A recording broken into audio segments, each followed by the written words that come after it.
Capítulo 41.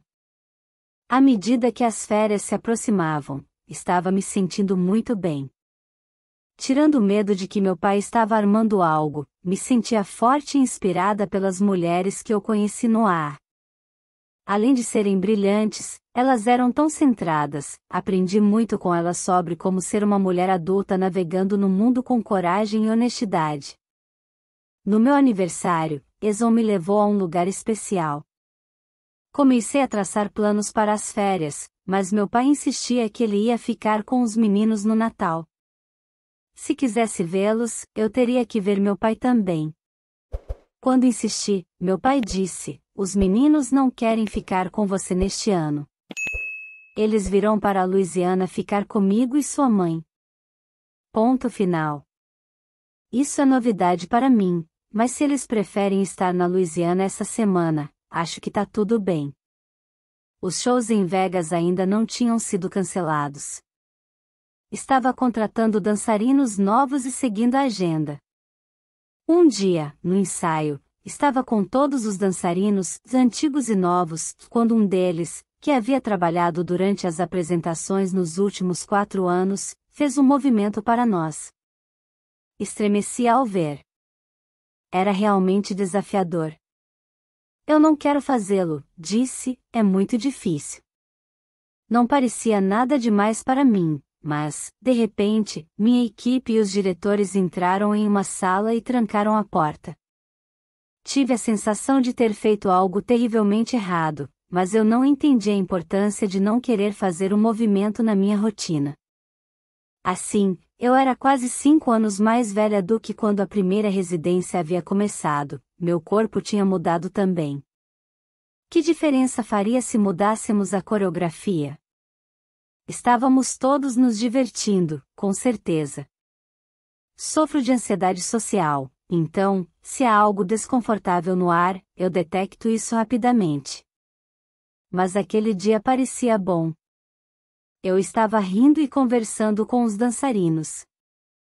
Alguns novatos estavam fazendo mortais para trás e depois saltos para frente. Eles eram incríveis. Eu perguntei se podia aprender e um deles me cedeu o lugar. Tudo isso para dizer, estávamos nos divertindo e nos comunicando. Não tinha nada de errado. Mas o jeito que a equipe se portou me deixou preocupada de que estariam tramando algo. Um dia depois, na terapia, meu médico me confrontou. "Encontramos suplementos energéticos em sua bolsa", ele disse. "Os suplementos energéticos me deram uma sensação de confiança e energia, e você não precisava de receita para comprá-los." Ele sabia que eu os estava levando durante meus shows em Las Vegas, mas agora decidiu fazer um grande alarde sobre isso. "Achamos que você está fazendo coisas muito piores pelas nossas costas", disse ele. "E nós não achamos que está indo bem nos ensaios. Você está dando trabalho a todos." "Isso é uma piada?", perguntei. Na mesma hora, fiquei furiosa. Eu estava me esforçando tanto. Sempre fui muito ética no trabalho. "Vamos te mandar para um lugar", o terapeuta começou a dizer, "e antes de você ir, no feriado do Natal, uma mulher virá para fazer vários testes psicológicos em você." Uma médica famosa, que eu tinha visto na TV e odiei na mesma hora, veio até a minha casa contra a minha vontade, me fez sentar e testou minhas habilidades cognitivas por horas.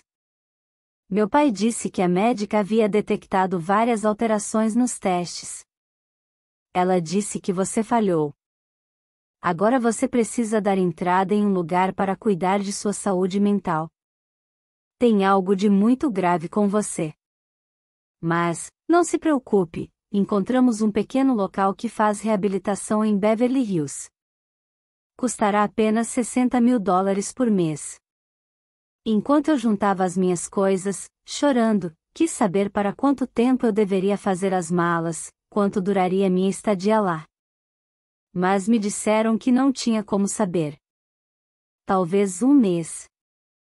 Talvez 2 meses. Talvez 3 meses. Tudo vai depender do seu bom comportamento e do seu progresso. Esse programa era supostamente um luxuoso local de reabilitação que criou um plano especial para mim, assim eu ficaria sozinha e não precisaria interagir com outras pessoas. O que acontece se eu não for? Perguntei. Meu pai respondeu que, se não fosse, então teria de me apresentar ao juiz e passaria vergonha.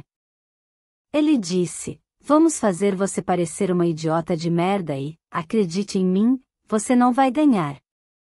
É melhor eu dizer a você para ir em vez de um juiz dizer a você. Eu senti que era uma forma de chantagem e estavam querendo me confundir. De verdade, senti que eles estavam tentando me matar. Eu nunca havia enfrentado meu pai em todos aqueles anos, nunca tinha dito não a ninguém. Meu não naquela sala naquele dia realmente irritou meu pai. Eu fui forçada a ir. Eles me encurralaram, e eu não tive escolha. Se você não fizer isso, tal coisa vai acontecer com você, então, sugerimos que você aceite e supere isso. Porém, isso não aconteceu, eu não superei isso, é fato. Porque uma vez que eu estava lá, não podia sair, mesmo que eu continuasse implorando todos os dias. Eles me mantiveram presa contra a minha vontade por meses.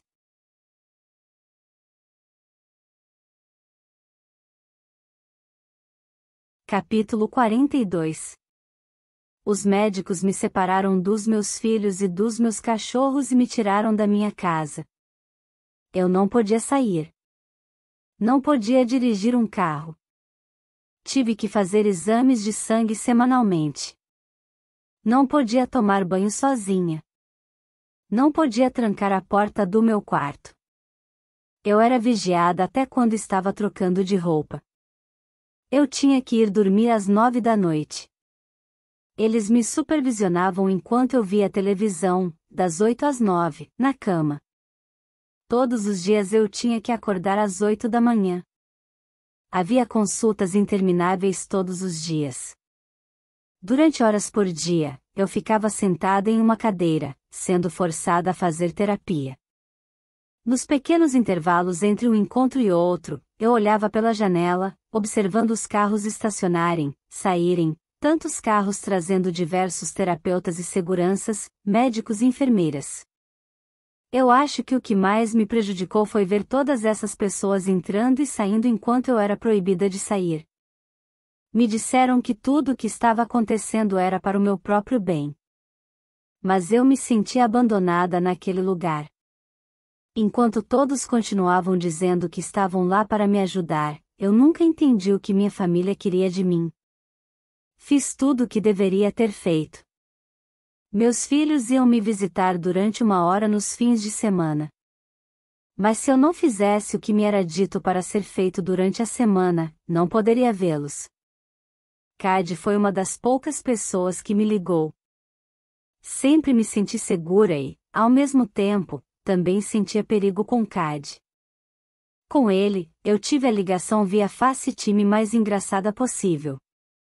Ele estava em um hospital no Texas e me contou como foi picado por um escorpião em sua cama e em sua cama. A perna dele inchou e ficou do tamanho de uma bola de basquete, sem brincadeira. Você está falando sério? Perguntei, olhando para a perna inchada dele na tela do meu celular. Estava inacreditavelmente feio.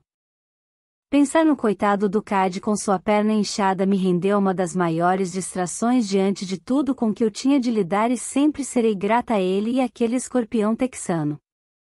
Os terapeutas me faziam perguntas pelo que parecia horas, 7 dias por semana. Durante anos eu tomei Adderall, mas, no hospital, eles fizeram uma interrupção abrupta e me deram lítio, uma droga perigosa que eu não queria ou precisava e que causa lentidão e letargia. Eu perdi a noção de tempo e fiquei desorientada. Quando ingeria lítio, não sabia onde eu estava ou quem eu era às vezes. Meu cérebro não estava funcionando como antes.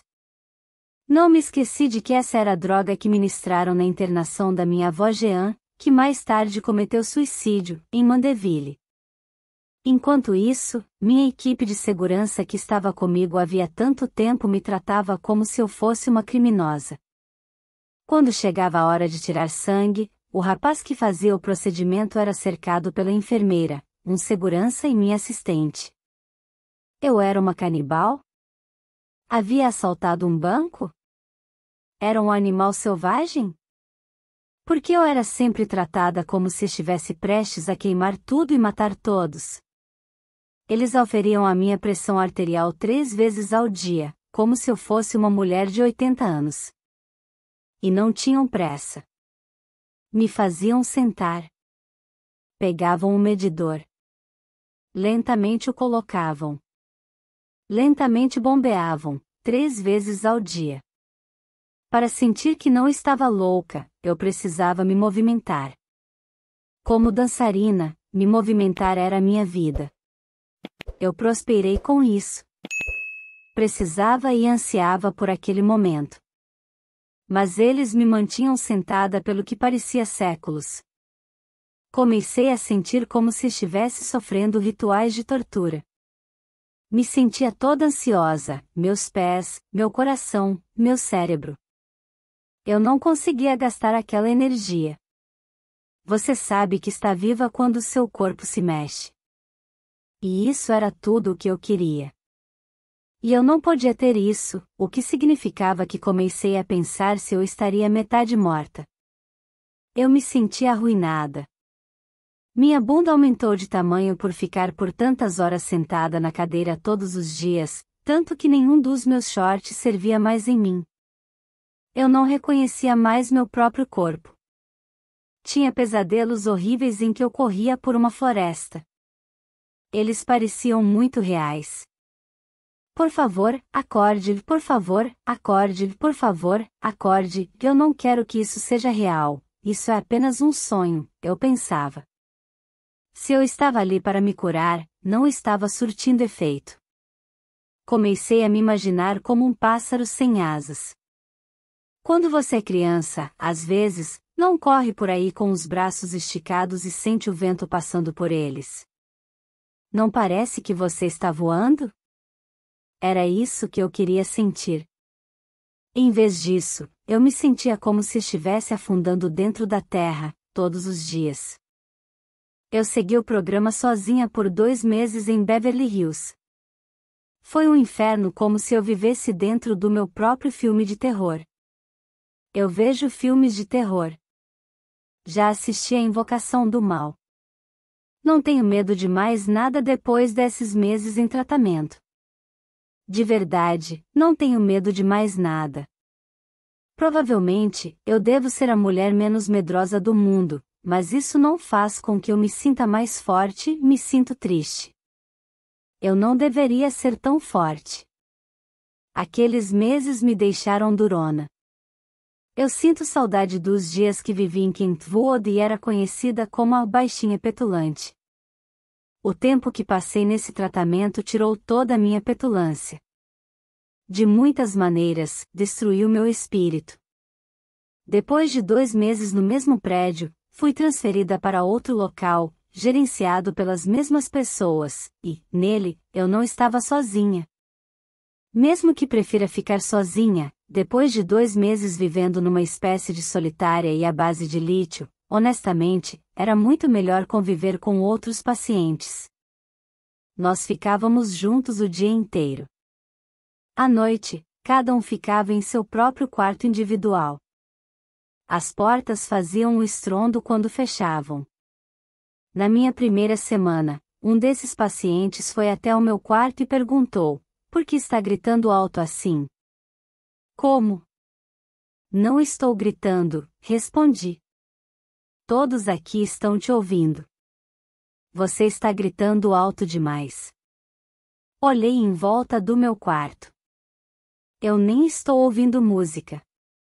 Mais tarde, fiquei sabendo que ela, às vezes, ouvia coisas que as outras pessoas não ouviam, e isso me assustou. Uma jovem muito bonita chegou e rapidamente se tornou popular. Parecia que estávamos no ensino médio, e ela era líder de torcida e eu a nerd que ninguém ligava. Ela faltava a todos os encontros. Muitas das pessoas eram extremamente doidas, mas eu gostei de quase todas. Uma garota fumava cigarros ultrafinos que eu nunca tinha visto antes. Ela era uma graça e os cigarros dela, também. Percebi que o pai dela sempre a visitava aos finais de semana. Por outro lado, a minha família havia me largado naquele lugar e seguiu tocando a vida. Reparei que você está olhando para os meus cigarros, a doce garota me disse um dia, aposto que você quer um, não quer? Achei que ela nunca ia me perguntar. Sim, respondi. Então, eu fumei meu primeiro cigarro Capri com ela e outras garotas. Algumas pessoas ali tinham distúrbios alimentares e elas eram terrivelmente magras. Eu mesma não estava comendo muito. Entre o pouco que eu comia e o tanto de sangue que tiravam de mim, me surpreendia que ainda estivesse em pé. Deus deve ter permanecido comigo durante aquele tempo. Naqueles 3 meses de confinamento, eu comecei a acreditar que meu pequeno coração, ou seja lá o que me fazia ser a Britney, não existisse mais dentro de mim. Algo muito maior me acompanhou, porque era demais para eu suportar sozinha. Me lembro de que sobrevivi e penso, isso não fui eu, foi Deus. Capítulo 43. A parte mais difícil era que eu acreditava que, na frente dos médicos ou visitantes, devia fingir o tempo todo que estava bem. Se ficasse agitada, isso era tido como prova de que eu não estava melhorando. Se eu ficasse chateada e reclamasse, estava fora de controle e louca. Isso me lembrava do que eu sempre ouvi a respeito da forma como eles testavam uma mulher para saber se ela era bruxa antigamente. Eles a jogavam no lago.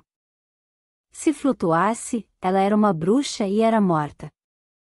Se afundasse, era inocente, e, que pena. Ela morreria de qualquer maneira, mas eu acho que eles perceberam que essa era uma boa forma de saber que tipo de pessoa ela foi em vida. Depois de 2 meses, liguei para o meu pai, implorando para ele me deixar voltar para casa. Ele respondeu: sinto muito, a juíza precisa saber o que ela vai fazer com você. Depende dos médicos agora. Não consigo te ajudar de jeito nenhum. Te entreguei aos médicos e não posso te ajudar. A parte estranha é que, antes de me colocarem naquele lugar, meu pai havia me enviado um colar de pérolas e um lindo cartão de Natal escrito à mão. Eu me perguntei, por que ele está fazendo isso? Quem é ele?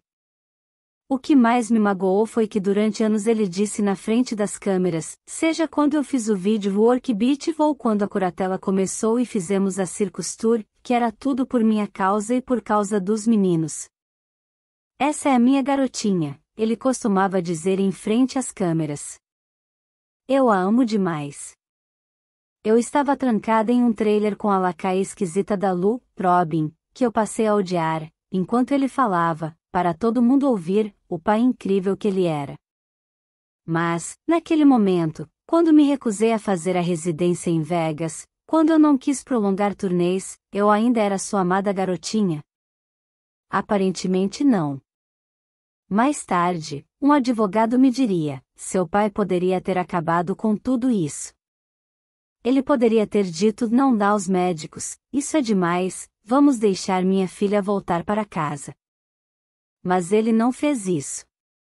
Eu liguei para minha mãe e perguntei a ela por que todos agiam como se eu fosse perigosa. Bem, não sei, foi a resposta dela. Também mandei mensagem de texto para minha irmã quando eu estava naquele lugar e pedi a ela para me tirar de lá. Pare de lutar contra isso, ela me respondeu. Não há nada que você possa fazer a respeito, então pare de lutar. Como o resto deles, ela continuou agindo como se eu fosse uma ameaça de alguma forma. Isso vai parecer loucura, mas vou repetir porque é a verdade, eu achei que eles fossem me matar. Não entendi como Jamie Lynn e nosso pai conseguiram desenvolver um bom relacionamento. Ela sabia que eu a procurava pedindo ajuda e que ele estava me perseguindo. Eu achava que ela tinha que ficar do meu lado.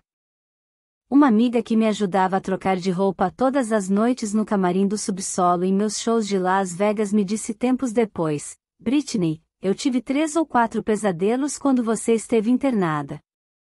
Eu acordava no meio da noite. Sonhava que você tinha se matado naquele lugar.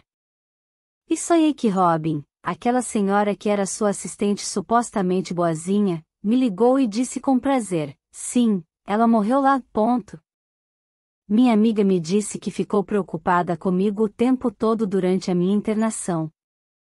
Muitas semanas tinham se passado desde que havia sido internada. Eu lutava para me manter com esperanças quando uma das enfermeiras, a única que parecia ser realmente de verdade, me chamou para ver algo no computador dela. Veja isto, ela disse. Dei uma espiada na tela e tentei entender o que estava acontecendo ali. Eram mulheres em um talk show falando sobre mim e a curatela. Uma delas vestia uma camiseta com a hashtag #FreeBritney. A enfermeira ainda me mostrou trechos de outras coisas também, fãs dizendo que estavam tentando entender se eu estava presa contra a minha vontade, falando sobre como a minha música significava muito para eles e como eles odiavam imaginar que eu estava sofrendo naquele momento.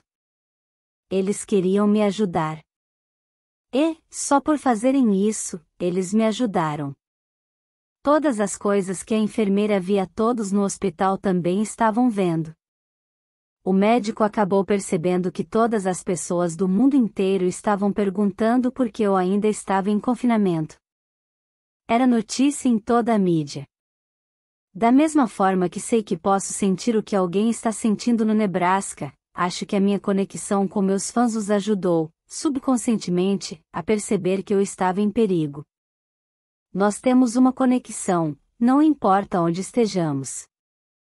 Mesmo se você estiver em uma cidade do outro lado do país ou do mundo, em algum nível, estaremos conectados. Meus fãs, mesmo que eu não tenha dito nada online sobre estar em confinamento, eles simplesmente sabiam disso. Ver todos eles marchando nas ruas e gritando #FreeBritney foi a coisa mais incrível que já vi na minha vida. Sei que algumas pessoas riram disso. Elas viam as camisetas cor-de-rosa com meu nome estampado e diziam: que tipo de causa é essa? Mas se eles realmente soubessem pelo que eu passava e compreendessem a conexão que eu tenho com meus fãs, acho que não teriam dado risada. A verdade é esta: estava sendo mantida presa contra a minha vontade. E eu ansiava em saber se as pessoas se importavam se eu estava morta ou viva. O que temos além de nossas conexões uns com os outros? E qual ligação pode ser mais forte que a música? Todo mundo que se manifestou por minha causa me ajudou a sobreviver naquele ano difícil, e tudo que fizeram me ajudou a ter a minha liberdade de volta.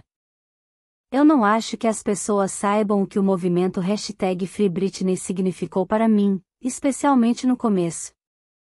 Até o fim, quando as audiências com o juiz aconteciam, ver as pessoas lutando por mim significou demais.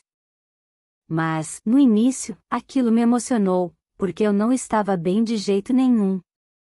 E o fato de que meus amigos e meus fãs sentiram o que estava acontecendo e fizeram tudo por mim é algo que nunca conseguirei retribuir. Se você fez algo por mim quando eu mesma não podia, do fundo do meu coração, obrigada. Capítulo 44. Quando, finalmente, voltei para minha casa, meus cachorros e meus filhos, eu estava em êxtase. Adivinha quem quis me visitar na minha primeira semana de volta ao lar? Minha família. Estamos tão orgulhosos de você, Britney, meu pai disse. Você conseguiu. Agora todos nós queremos ficar aqui com você. A essa altura, conseguia entender qual era do seu papo furado. Eu sabia que o que ele realmente queria dizer era: não vejo a hora de ver seu dinheiro, quero dizer, você. Então, eles vieram, meu pai, minha mãe e minha irmã com suas filhas, Maddi e Ivey. Eu estava um caco. Ainda tomava lítio, o que deixava a minha noção de tempo realmente confusa. E eu estava com medo. Passou pela minha cabeça que eles só vieram me visitar para terminar o que começaram meses antes, para me matar de verdade. Se isso soa paranoico, considere todas as coisas pelas quais eu tinha passado até então, os meios que usaram para me enganar e me incapacitar. Então, decidi entrar no jogo deles.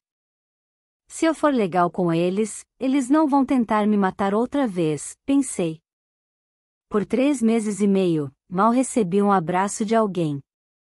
Choro quando me lembro disso, de como consegui ser tão forte. Mas a minha família entrou dentro da minha casa como se nada tivesse acontecido. Como se eu não tivesse acabado de passar por um trauma quase insuperável naquele lugar. Ei, irmã, como você está? Jamie Lynn perguntou, toda alegre. Ela, as filhas e minha mãe ficavam o tempo todo fazendo algo na cozinha. Jamie Lynn agendou várias participações em programas de TV para o período em que ficaria em Los Angeles. Meu pai acompanhava reuniões em Hollywood, e ela voltava falante e feliz. Como vocês estão, meninos? Ela gritou enquanto entrava na cozinha e via meus filhos. Jamie Lynn realmente havia encontrado o brilho dela. E eu estava feliz por ela. Ao mesmo tempo, particularmente naquele momento, eu não queria ficar perto. Ah, meu Deus, tive uma ideia incrível para nós duas, ela começou a dizer depois de voltar de outra reunião enquanto eu me encostava, quase em coma, no balcão da cozinha. Preste atenção, um talk show de irmãs. Toda vez que ela falava, mais uma ideia surgia. Um sitcom. Uma comédia romântica. Ela falou pelo que pareceu horas enquanto eu olhava para o chão e ouvia. E a única frase ecoando na minha mente era: mas que porra está acontecendo aqui? Assim que a minha família foi embora da minha casa depois daquela visita horrorosa, comecei a perceber o que tinha acontecido. E eles haviam me deixado cega de raiva. Estavam me punindo. Pelo quê? Por sustentá-los desde quando eu era criança? Como consegui não me matar naquele lugar, dar fim à minha dor da mesma forma que se faz com um cavalo manco?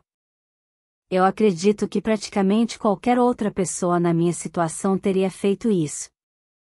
Ao pensar em quão perto estive de fazer isso, eu choro. Então, algo aconteceu que me despertou do torpor em que eu estava. Em agosto daquele ano, meu pai brigou com Shane Preston, com 13 anos na época. Meu filho se trancou no quarto quando a briga acabou, e meu pai destruiu a porta do quarto para pegá-lo e dar um chacoalhão nele. Kevin fez um BO contra o meu pai, que foi proibido de ver meus filhos. Eu sabia que precisava de coragem para lutar pela última vez.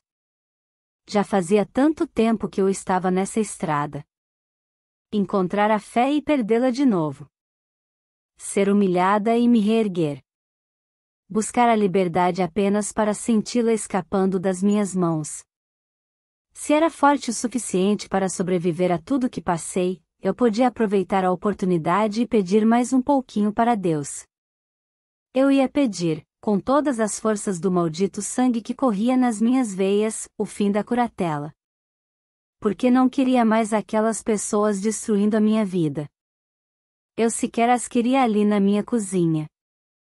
Eu não queria que tivessem o poder de me manter longe dos meus filhos, de me manter longe da minha casa e dos meus cachorros ou do meu carro, nunca, nunca mais. Se eu posso conjurar qualquer coisa, pensei, vou conjurar um fim para isso. Capítulo 45. O primeiro passo para ter de volta a minha liberdade era fazer as pessoas começarem a entender que eu ainda era uma pessoa de verdade, e eu sabia que podia fazer isso mostrando mais da minha vida nas redes sociais. Comecei experimentando roupas novas e tirando fotos para o Instagram. Achei incrivelmente divertido. Mesmo que algumas pessoas online achem esquisito, não ligo. Quando você foi sexualizada a vida inteira, é bom estar totalmente no controle do seu guarda-roupa e da câmera. Comecei a tentar me conectar com a minha criatividade e a seguir artistas musicais e visuais no Instagram. Acabei conhecendo um cara que fazia vídeos psicodélicos, era apenas uma tela rosa com um tigre branco com listras rosa andando nela. Ao ver isso, senti a urgência natural de criar algo e comecei brincando com uma música. No começo, incluí o som de um bebê rindo. Achei que ficou diferente. Eson me disse, não coloque um bebê rindo.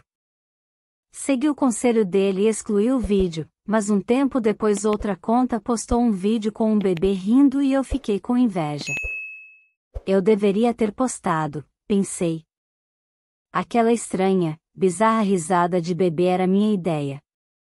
Artistas são esquisitos, sabia? Existiam tantas pessoas na indústria musical naquela época que pensavam que eu estava louca.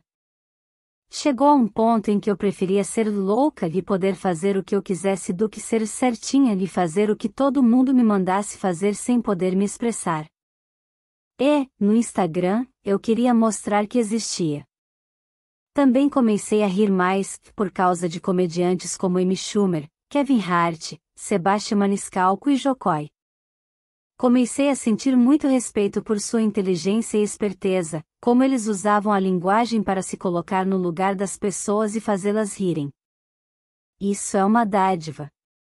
Ouvi-los usarem a própria voz, sendo indiscutivelmente fiéis a si mesmos, me lembrou de que eu podia fazer isso também, por meio de vídeos para as redes sociais ou mesmo de um texto. O humor me ajudou a não ser consumida pela amargura. Sempre admirei as pessoas na indústria do entretenimento que eram perspicazes. Rir é a cura para tudo. As pessoas riem dos meus posts porque as coisas que posto ou são inocentes ou estranhas, ou porque eu posso ser maldosa quando estou falando de pessoas que me machucaram. Talvez seja um despertar feminista. Acho que o que estou dizendo é que o mistério do meu verdadeiro eu é uma vantagem para mim, porque ninguém conhece. Meus filhos riem de mim às vezes e, quando fazem isso, eu não me importo tanto. Eles sempre me ajudaram a mudar minha visão de mundo. Desde pequenos, sempre viram as coisas de modo diferente e sempre foram muito criativos. Shane Preston é um gênio na escola, é muito, muito inteligente. Jaden tem um talento nato para o piano, quando ele toca, fico arrepiada. Antes da pandemia, eles ficavam comigo 2 a 3 noites por semana e tínhamos jantares deliciosos. Eles sempre compartilhavam as coisas incríveis que faziam e contavam para mim o que os deixava empolgados. Mãe, vem ver esta pintura que eu fiz, um deles me dizia. Eu fazia um comentário e eles respondiam, sim, mas, agora, mãe, olhe desta forma. E eu conseguia ver mais do que eles tinham feito. Eu amo meus filhos por sua profundidade e sua personalidade, por seus talentos e bondade. Enquanto uma nova década tinha início, tudo estava começando a fazer sentido. Então a Covid-19 chegou. Nos primeiros meses de lockdown, fiquei ainda mais caseira do que já era. Permaneci dias e semanas sentada em meu quarto, ouvindo audiolivros de autoajuda, olhando para a parede ou fazendo bijuterias, entediada ao extremo. Depois de ouvir uma tonelada de livros de autoajuda, passei a ouvir histórias, tudo que eu encontrava que tivesse no título a palavra imaginação, em especial, qualquer livro cujo narrador tivesse um sotaque britânico. Mas, lá fora, a segurança imposta pelo meu pai continuava ditando as regras. Um dia eu estava na praia e tirei minha máscara. O segurança foi correndo me dar bronca. Levei um sermão e fiquei de castigo por semanas. Por causa de como eram as quarentenas e sua agenda de trabalho, Eson sequer esteve comigo. Eu me senti muito sozinha, até senti falta da minha família. Liguei para minha mãe e disse, pessoal, quero ver vocês. Estamos fazendo compras agora, preciso ir. Te ligo mais tarde, ela respondeu. E eles nunca foram me ver. As regras do lockdown eram diferentes na Louisiana. Cada hora eles estavam em um lugar. Chegou o momento em que desisti de falar com eles pelo telefone e fui até a Louisiana para vê-los. Eles pareciam tão livres ali. Por que eu continuava falando com eles? Não tenho certeza. Por que continuamos em relacionamentos ruins?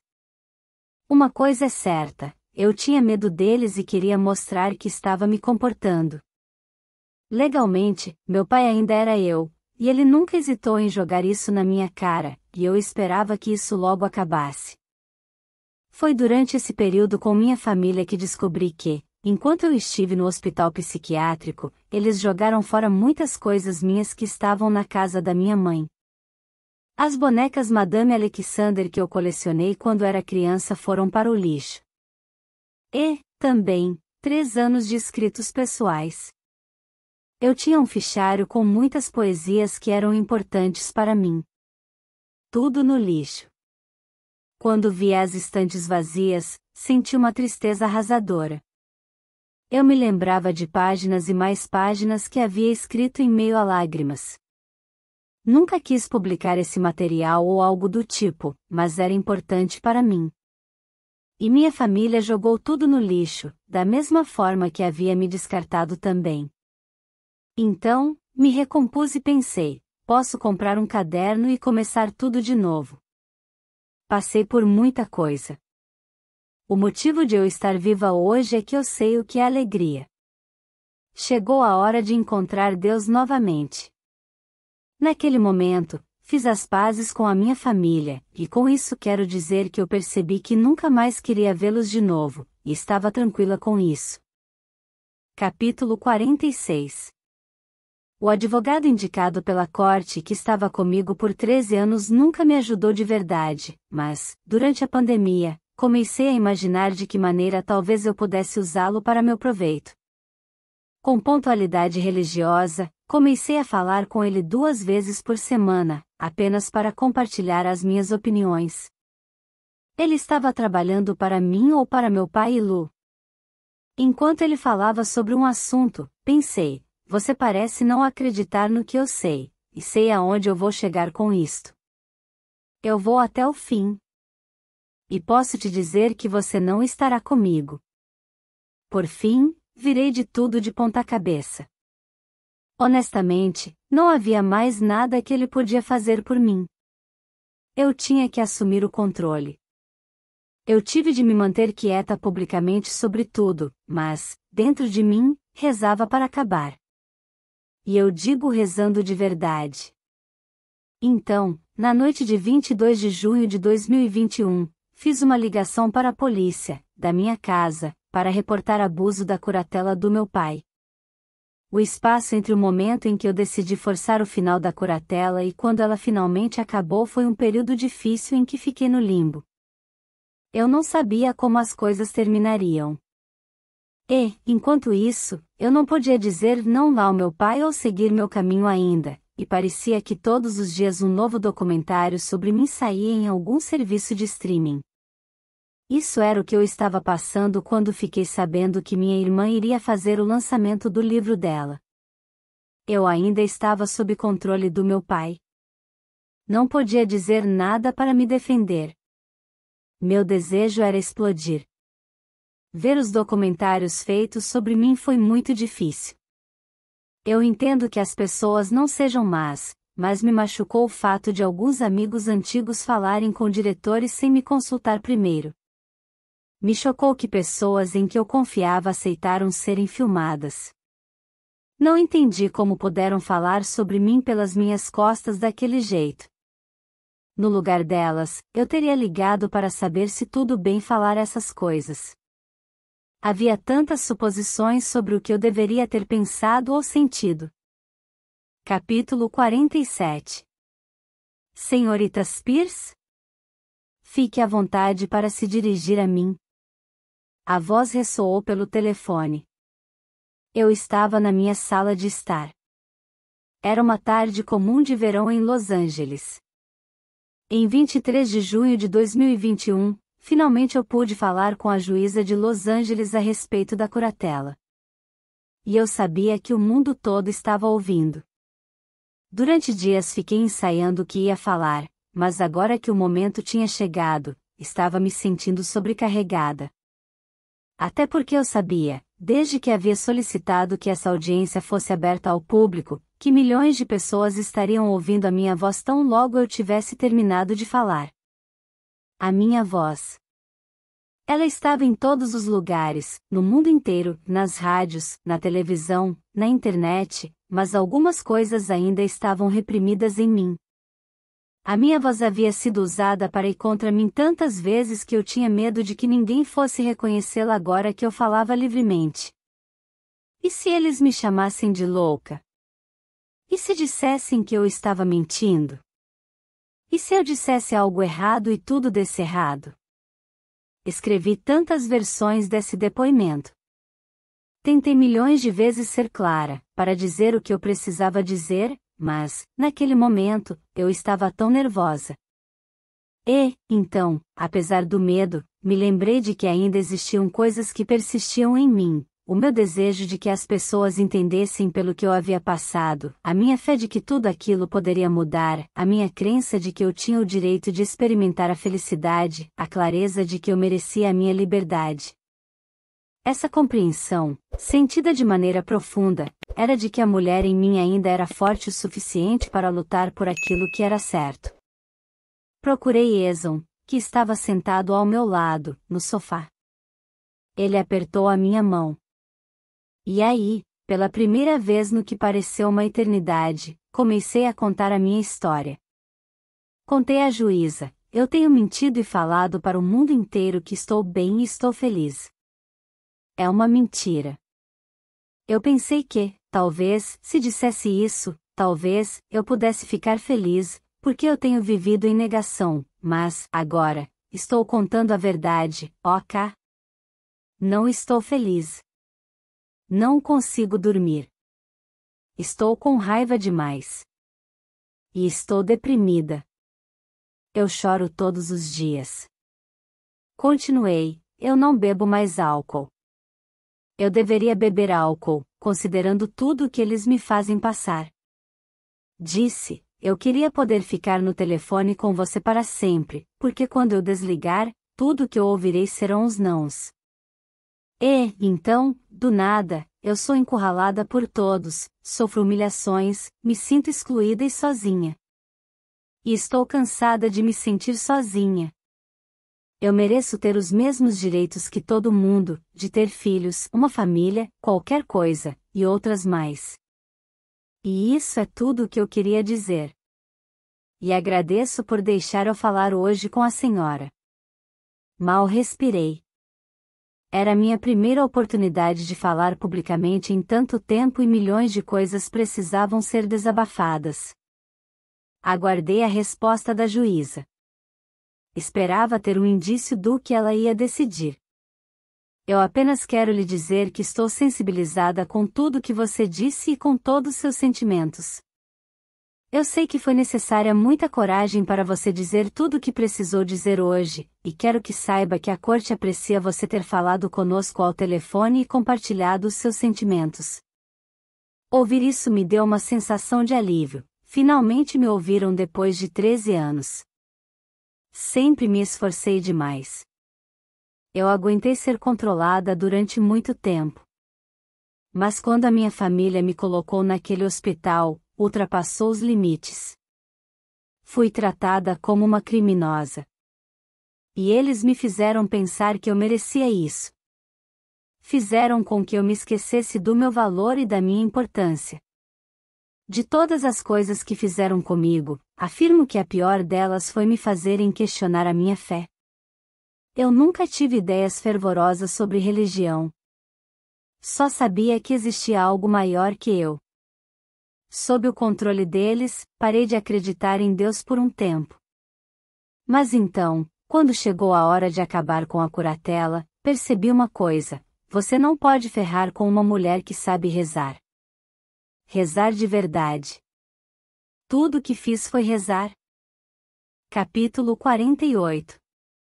Eu tinha sido enganada nos últimos 13 anos. O mundo inteiro sabia que eu precisava de um novo advogado e, finalmente, me dei conta da mesma coisa. Era hora de recuperar o controle da minha própria vida. Entrei em contato com minha equipe de mídia social e meu amigo Cad para me ajudarem a encontrar um. Foi assim que eu encontrei o Matthew Rosengart, e ele era incrível.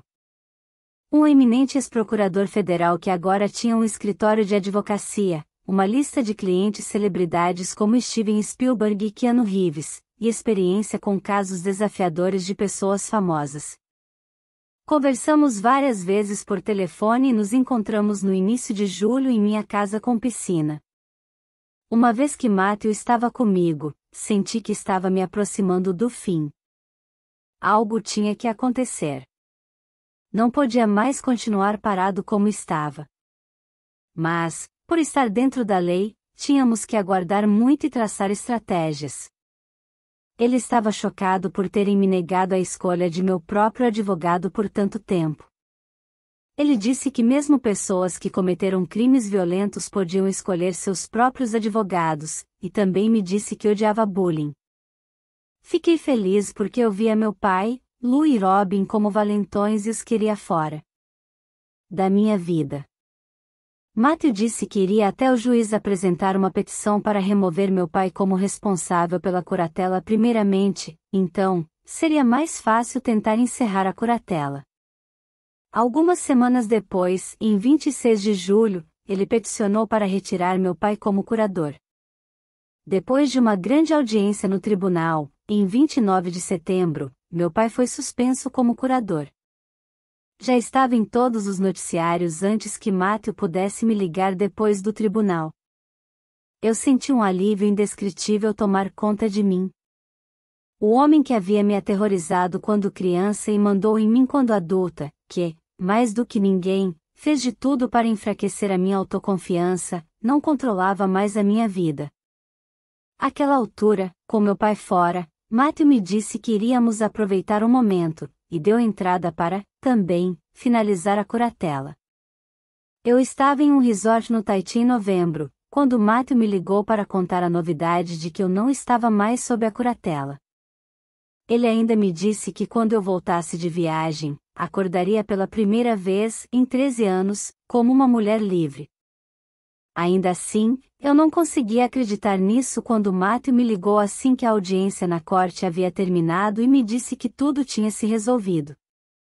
Eu estava livre. Mesmo que tenha sido a estratégia dele que nos garantiu a vitória, ele me disse que eu merecia o crédito também. Matthew disse que, ao dar o meu testemunho, eu me libertei e provavelmente ajudei outras pessoas que estavam sob curatelas injustas. Depois de ter meu pai levando crédito por tudo que fiz por tanto tempo, foi muito importante para mim ter este homem me dizendo que eu fiz a diferença em minha própria vida.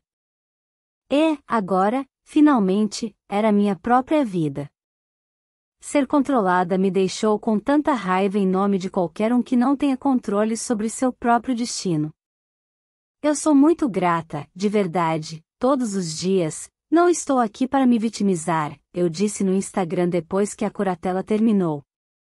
Convivi com vítimas minha vida inteira quando era criança. Por isso que saí de casa.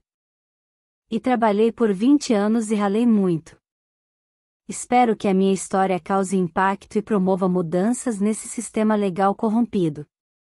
Nos meses seguintes desde aquela ligação, tenho tentado reconstruir a minha vida, dia após dia. Estou tentando aprender a cuidar de mim mesma e a me divertir também. Nas férias em Cancún, pude fazer algo que amei há um tempo atrás, andar de jet ski.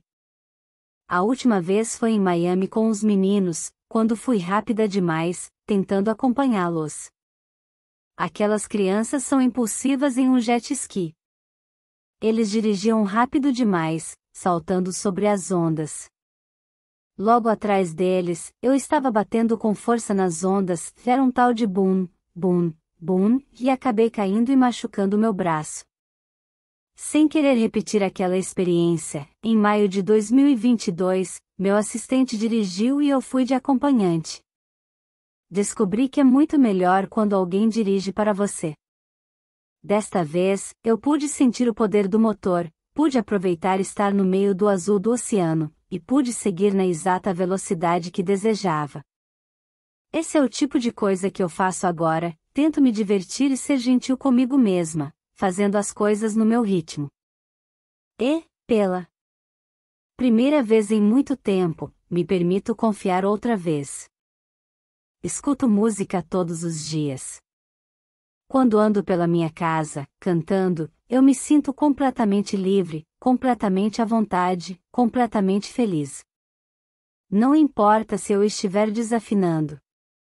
Cantar me faz sentir autoconfiante e forte da mesma forma que o exercício físico, ou rezar. Não se esqueça, sua língua é sua espada. Qualquer coisa que eleve o ritmo do seu coração é algo bom. A música é tudo isso e também uma conexão com Deus.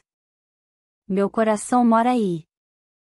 Quando tinha acesso total a um estúdio em Malibu, amava ir lá regularmente. Um dia, escrevi 6 músicas. Música em seu estado mais puro é quando sou eu compondo sozinha.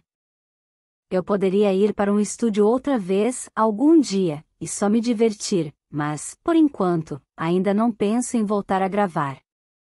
Mudei a minha forma de pensar quando recebi um convite para gravar uma música com um artista que admirei a vida toda, Sir Elton John. Ele é um dos meus artistas preferidos de todos os tempos. Eu o conheci em uma festa do Oscar, 10 anos atrás, e nos demos muito bem.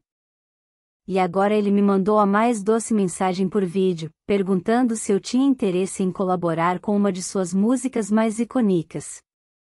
Hold Me Closer seria uma versão modernizada e cantada em dueto do hit Tiny Dancer, com pequenos trechos de outras músicas dele também.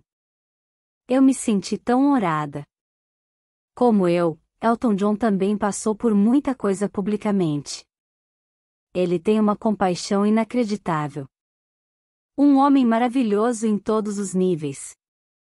A parceria ficou ainda mais significativa porque, quando eu era criança, ouvia Tiny Dancer no carro, na Louisiana, enquanto ia e voltava de minhas aulas de dança e de ginástica. Sir Elton foi gentil e me deixou completamente à vontade. Assim que combinamos uma data para gravar a música, fui até o estúdio, que ficava na casa do produtor em Beverly Hills. O estúdio ficava no porão da casa. Eu nunca tinha visto um lugar organizado daquela forma. Era um estúdio aberto com guitarras, pianos, mesas de som, tudo pronto e a postos. Eu estava nervosa porque seria a primeira vez que o mundo ouviria a minha voz cantando algo novo em 6 anos, mas eu acreditava na música e em mim, então continuei. De frente ao microfone, acelerei o tempo, e comecei a cantar. Depois de algumas horas, tínhamos terminado. Eu havia acabado de gravar um dueto com um dos meus artistas favoritos que cantava uma de minhas canções favoritas. Eu estava empolgada, ansiosa e emocionada nas semanas até o lançamento. Antes da coratela, eu ia para o palco e todo mundo ficava olhando para mim esperando meu sinal para começar o show. Eu mantinha meu indicador erguido até dizer, é agora. Sob a coratela, eu sempre tinha que esperar alguém. Me diziam, vamos te avisar quando chegar a hora. Eles me tratavam como se eu não valesse nada. Odiava isso. Ao longo da coratela, fui ensinada a me sentir quase frágil demais, assustada demais. Esse foi o preço que paguei estando sob a coratela. Eles roubaram muito da minha feminilidade, da minha espada, da minha essência, da minha voz, a capacidade de dizer, foda-se. E eu sei que soa mal, mas há algo crucial sobre isso. Não subestime seu poder. Hold Me Closer foi lançada em 26 de agosto de 2022. No dia seguinte, estávamos em primeiro lugar em 40 países. Meu primeiro lugar e minha música ficar mais tempo nas paradas em quase 10 anos.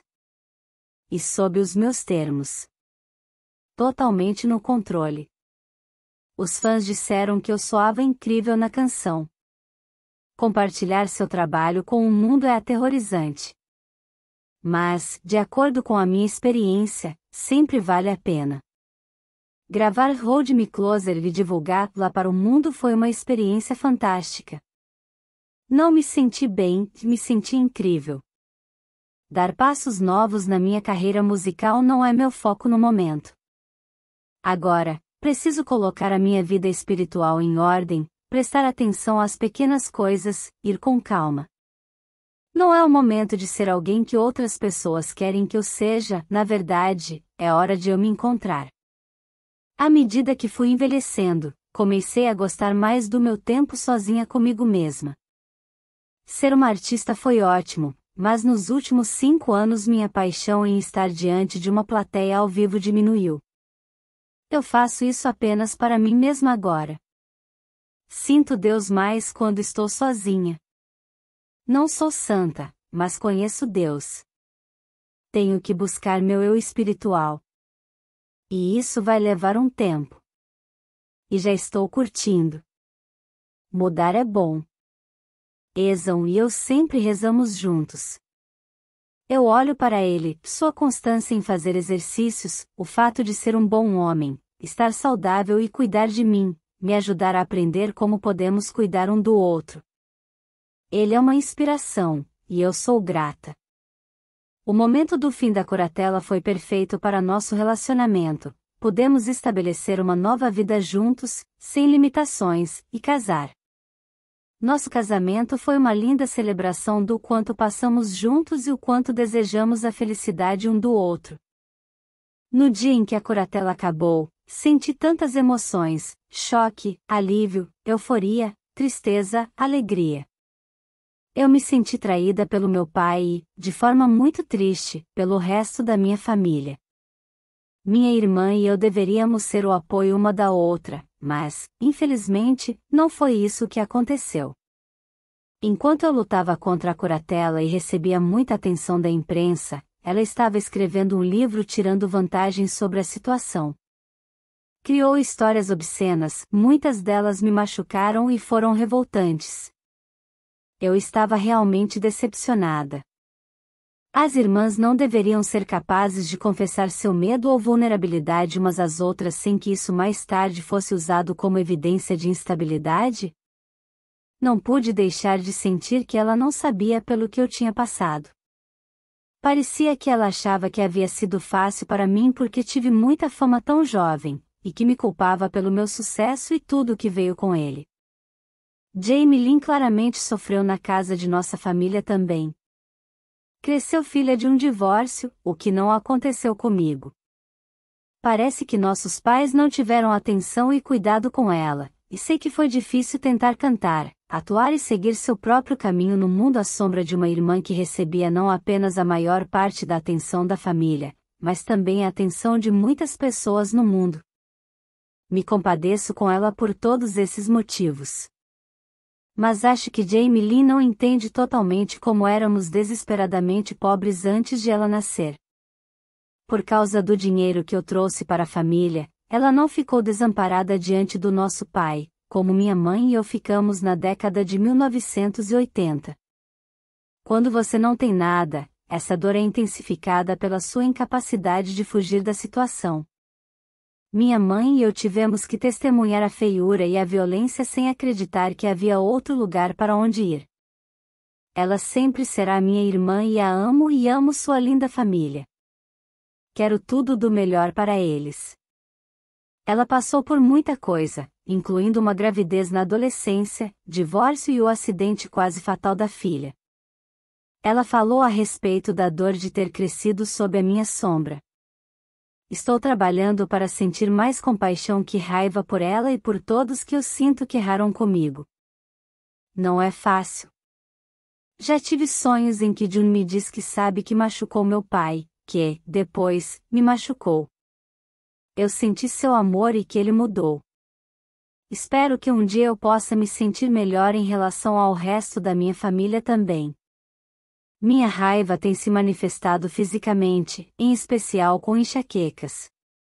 Quando eu as tenho, não quero ir ao médico porque ter ido a médicos e mais médicos ao longo dos anos me deixou com fobia deles. E quero cuidar das coisas por conta própria. Quando se trata de enxaquecas, eu não falo sobre elas porque sou supersticiosa, acho que, se o fizer, serei atormentada ainda mais por elas. Quando estou com enxaqueca, não consigo ficar em locais iluminados e não posso me mexer. Eu fico parada, no escuro. Qualquer luz faz minha cabeça latejar e parece que vou desmaiar, é extremamente doloroso. Preciso dormir por um dia e meio. Até recentemente eu nunca tinha tido uma enxaqueca na minha vida inteira. Meu irmão costumava reclamar das enxaquecas, e eu achava que ele estava exagerando a respeito de quão ruins elas eram. Agora, sinto muito por tudo que disse duvidando dele. Para mim, uma enxaqueca é pior do que uma virose. Pelo menos, você pode pensar direito mesmo com o vírus dentro de você. Sua cabeça pode te ajudar a entender o que você precisa fazer, quais filmes quer ver. Mas quando você tem uma enxaqueca, fica incapaz de fazer qualquer coisa porque seu cérebro se foi. As enxaquecas são apenas uma parte dos danos físicos e emocionais que eu tenho agora, que não vivo mais sob a curatela. Não acho que a minha família entende os danos reais que eles causaram. Por 13 anos, eu não podia comer o que queria, dirigir, gastar meu dinheiro como queria, beber álcool ou mesmo café.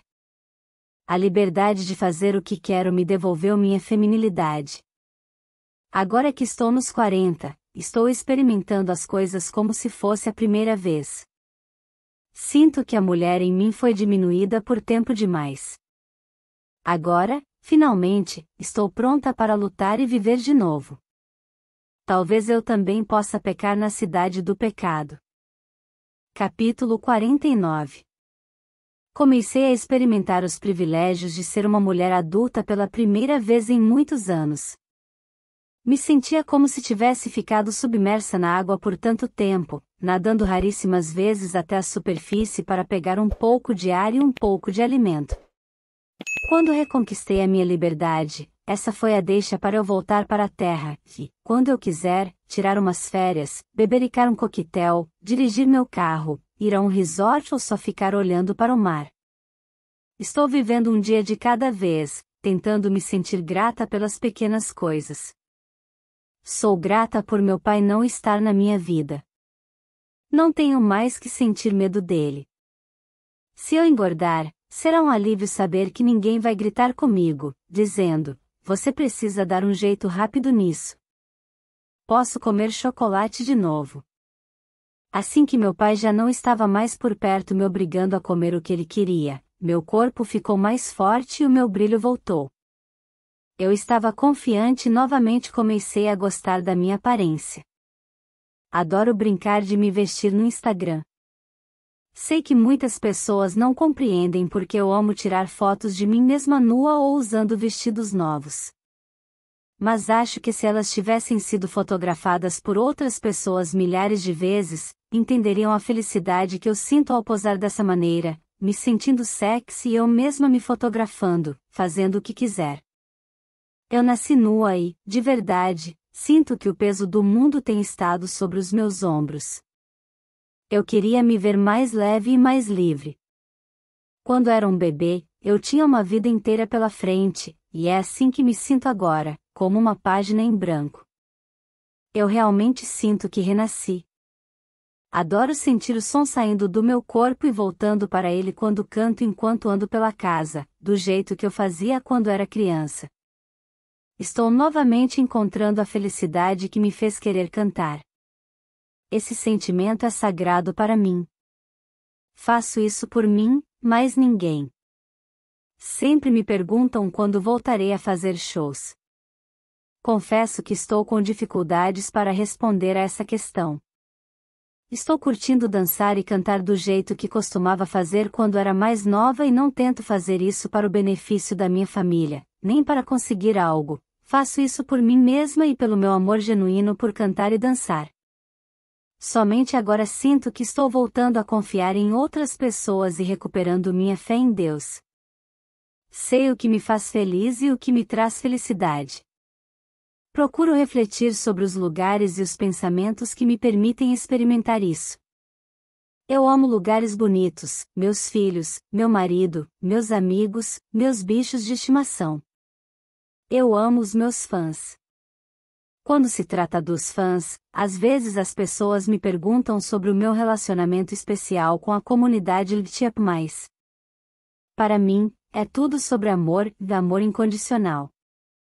Meus amigos gays sempre me protegeram, talvez porque soubessem que eu era inocente. Não é tolice, é muito gentil. E acho que muitos dos gays ao meu redor me apoiaram. Eu podia até sentir isso no palco quando eles estavam ao meu lado. Se eu achasse que não tinha feito uma boa apresentação, poderia contar com os meus amigos, que percebiam que não me sentia bem com isso e ainda assim me diziam: "Você foi muito bem." Esse tipo de amor significa tudo para mim. Algumas das minhas noites favoritas foram quando eu saía com os meus dançarinos. Uma vez, na Europa, fomos a um clube gay onde senti que todos ao meu redor na pista de dança eram muito altos. O clube tocava uma ótima música eletrônica e eu amei. Dancei até às 6 da manhã e senti que o tempo voou. Meu coração estava tão vivo. Foi como aquele momento místico no Arizona, que era uma experiência espiritual estar com pessoas que eu sentia que me amavam incondicionalmente. Com amigos assim, não importa o que você faça ou diga ou quem conheça. Isso é amor verdadeiro. Me lembro também de uma vez na Itália em que fui a um drag show onde algumas drag queens estavam performando as minhas músicas. Foi tão incrível. As artistas eram lindas. Elas estavam vivendo o momento, e era nítido que adoravam se apresentar. Elas tinham tanta paixão e motivação, e eu respeito muito isso. Quando fiquei livre da curatela, fui para os 2 lugares a que eu teria ido nas férias que perdi, Maui e Cancún. Nadei no mar, fiquei curtindo o sol, brinquei com meu novo cachorrinho, Sawyer, e passeei de barco com Eson. Li muito e escrevi este livro. Enquanto viajava, descobri que estava grávida. Durante anos desejei ter outro filho. Por um bom tempo, Eson e eu queríamos muito começar a nossa família. Admiro o equilíbrio dele. Amo que ele não ingere álcool. Ele é um presente de Deus. E descobrir que nós estávamos grávidos me deixou tão eufórica. E eu também estava com medo. Quando engravidei de Sean Preston e de Jaden, tive depressão. Dessa vez, a gravidez pareceu igual em vários aspectos, um pouco de enjoo, fome e sexo, e então imaginei que a depressão também voltaria. Eu me sentia um pouco lenta. Gosto de estar ativa e de continuar assim. Mas a minha vida estava tão melhor e eu tinha tanto apoio que me senti confiante de que poderia passar por isso. Mas, no fim do primeiro trimestre, sofri um aborto espontâneo. Eu tinha ficado tão feliz que contei ao mundo sobre a gravidez e, agora, precisava contar isso também.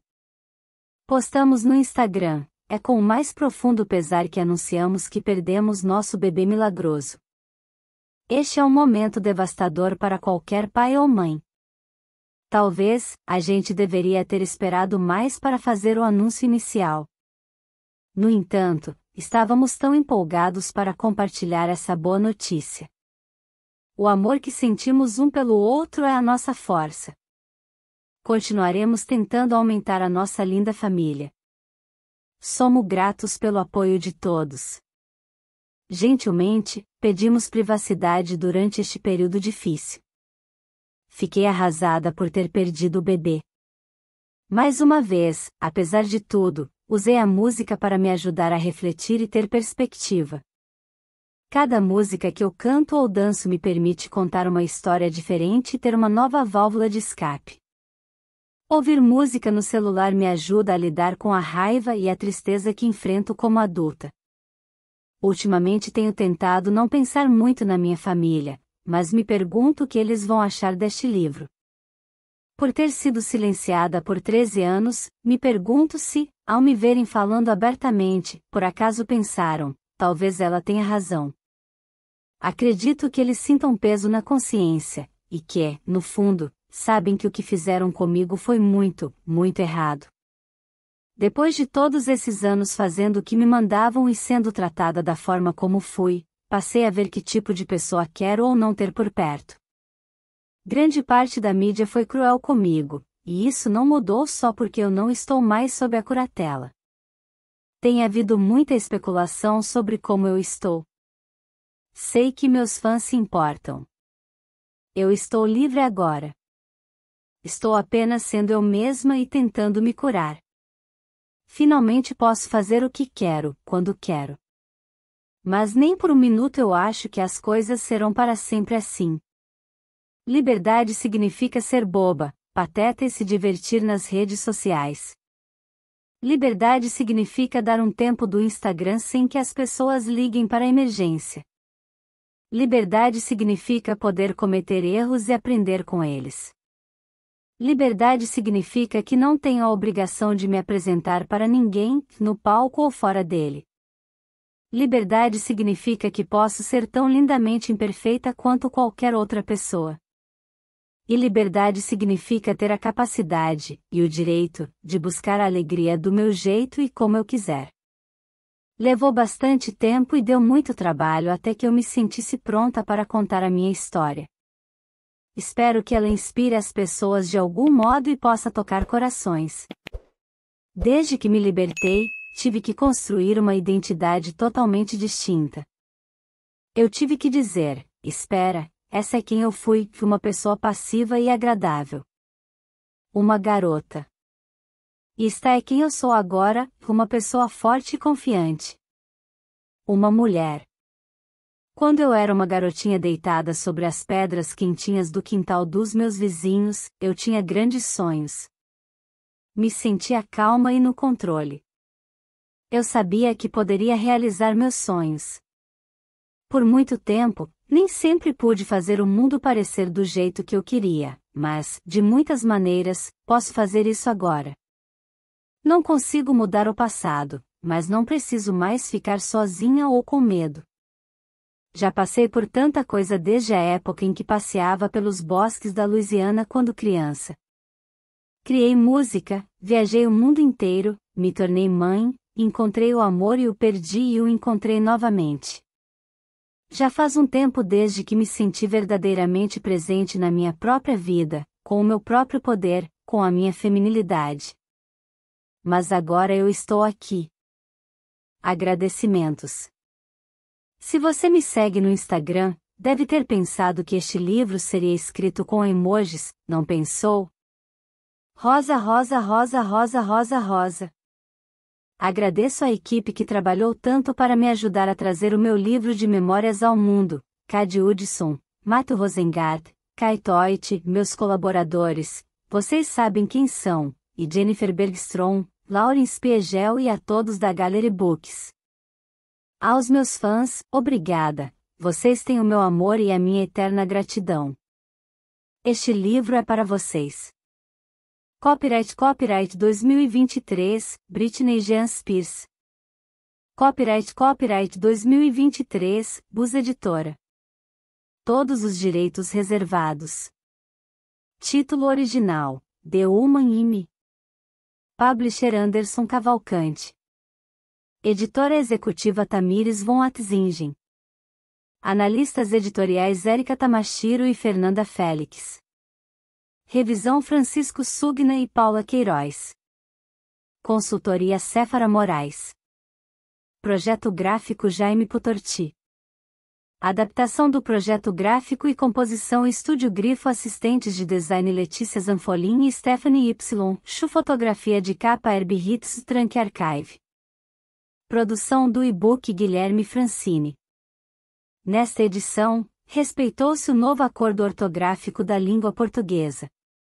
Dados internacionais de catalogação na publicação, CIP, Câmara Brasileira do Livro, SP, Brasil. Spears, Britney. A Mulher em Mim. Britney Spears. Tradução, Cristiane Maruyama. São Paulo, Bus Editora, 2023. Título original, The Woman in Me. ISBN 9786SS39328807.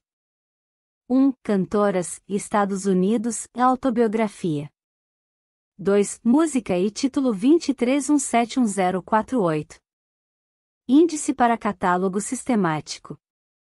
1. Cantoras, Estados Unidos, biografia 782.42166092 Eliane de Freitas Leite, bibliotecária, CRB, 8841S. Todos os direitos desta edição reservados a Bus Editora Limitada. Avenida Paulista, 726, mezanino.